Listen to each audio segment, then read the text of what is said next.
Ice is weird, but I would also argue that it's the most interesting and unique surface in Trackmania. There's so many details of how ice works that we still don't know. Yet, people seem to thrive on the surface anyways. My name is Sparv, and today we will go over the basic ice mechanics and how to use them to help you understand what the hell the surface is.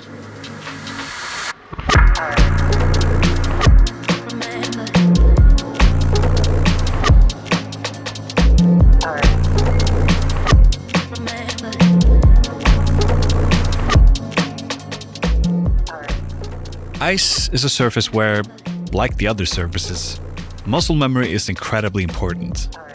You can know every number of degrees for different kinds of slides or know the optimal line in your head, but you won't be able to put those things into practice if you don't have the muscle memory. From my own experience, the learning curve for ice is quite exponential. With the right foundation, it won't take too long for you to suddenly start improving quite quickly.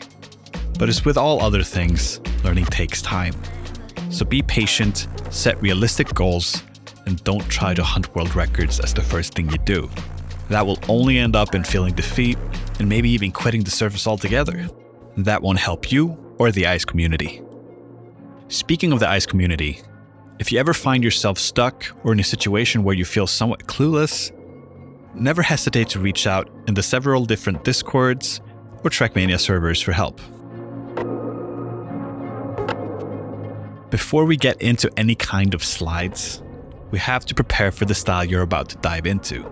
It is very important that you use camera 1.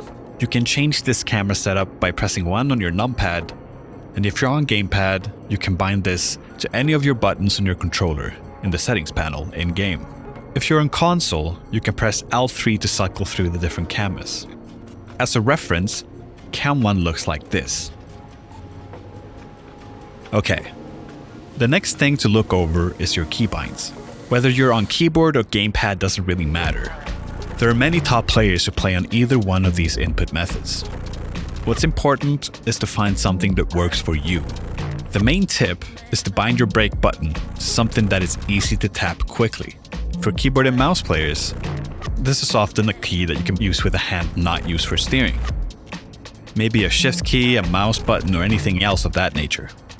On a gamepad, a PS4 controller for instance, I recommend binding brake to one of the buttons on the right of the controller.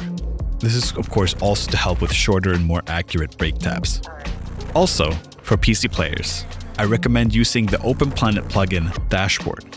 It can give you a clear display of your inputs, as well as your car's RPM, and most importantly, your current gear. And this will be a great tool for you to learn gear management. Now, to the core mechanic of ice sliding. Say that you want to slide through a right-hand turn. To do so, we first have to get the car sideways. Start by holding gas and steering right. And then countersteer as your car gets to somewhere around 90 degrees.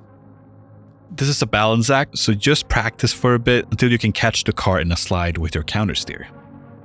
Keep countersteering and you will find that your car is turning slightly in the direction of which your car is pointing. Now, your car will automatically start to straighten out. To combat this, we will utilize a brake tap. Brake taps will increase the angle of your car and therefore keep you in a slide longer. This is the big balance act that every ice player has to do. It is by far the most important part of keeping an ice slide going. And finally, when you start getting towards the end of a turn, to exit your slide, you can either let the car straighten out by itself, or release your gas for a quick moment. This will speed up the momentum of your car's rotation to make your car straighten out faster. Let's see that again. Initiate a slide by angling your car to around 90 degrees. Countersteer. Brake tap to control your car's angle. And, if needed, do a very small release of your gas to straighten out your car. The worry for most beginners is a slide out, and while it might seem random, it all has to do with your car's gearbox. If you are at an angle that is shallower than 86 degrees-ish, your car's gearbox will try to catch up and usually gear up or down, depending on your speed of course. This will result in a slide out.